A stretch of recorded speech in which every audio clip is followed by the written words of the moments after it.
Fire, acknowledge. Easy. Off now, and timer start. Alright, we're flying.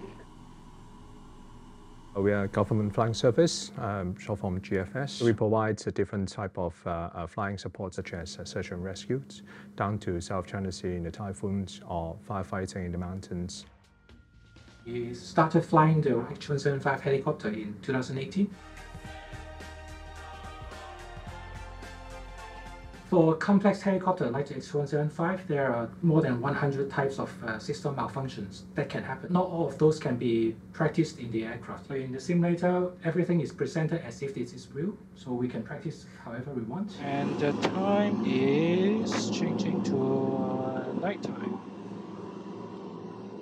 You can see it's a puff of smoke which is emitted by the survivor.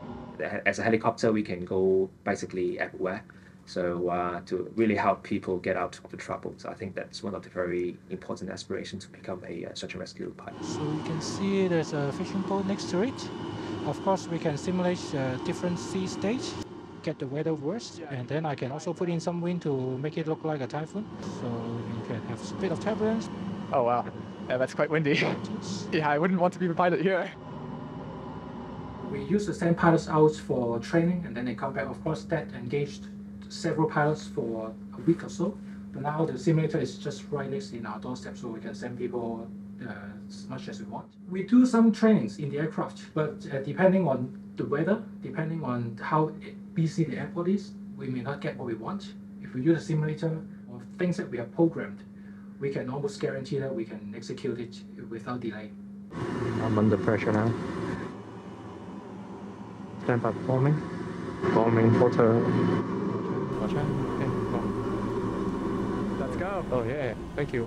This cockpit, it is a one-to-one replica of the real thing. Of the equipments are actually real aircraft parts. For example, these seats that we have, the controls that they're holding, the screens that you can see in front, they are actual aircraft parts. Theoretically, you can pull out something from the aircraft, put it here, and then it will work. Of course, it's always a challenge in the simulator.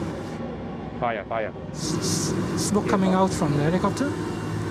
Some of the system malfunctions, such as engine failures, handling that we do all the time, they actually stress the aircraft's components, like the motor blades, the main gearbox, or the landing gears.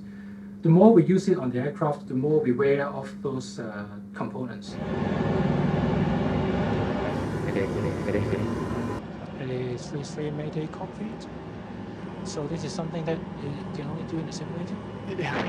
When I first qualified to become a GFS pilot, there was COVID. We couldn't go to the overseas training, so we received most of the basic training on the real aircraft as well. So that would be a little bit different from the ordinary training. But however, as soon as the simulator is ready, we jump into the simulator and practice all those emergencies as well. I think the simulators generate very realistic emergencies, help us to understand the aircraft more, as well as to practice our mentality. We are trained to work with other people, other pilots in the cockpit.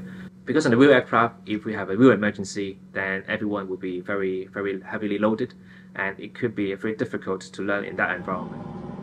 Okay, let's prepare for a bumpy landing. Feel the aircraft. Yeah, just for a pilot, how stressful was that? You can see from our face that you don't know if the fire is out or not. So the only options I'm afraid to have is to absolutely make sure that the fire is out, otherwise we'll be down. As a trainer, I can sit in the iOS operator seat and then to operate the simulator, and then put in two pilots at the front to operate.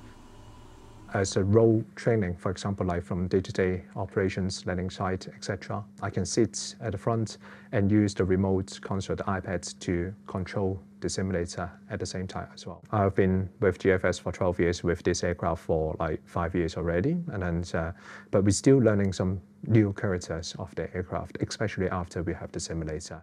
So even though we work here for 20 years, some of our senior work here for 30 years, and they still stay very humbled, and then they try to explore the aircraft, to learn, to polish their skills.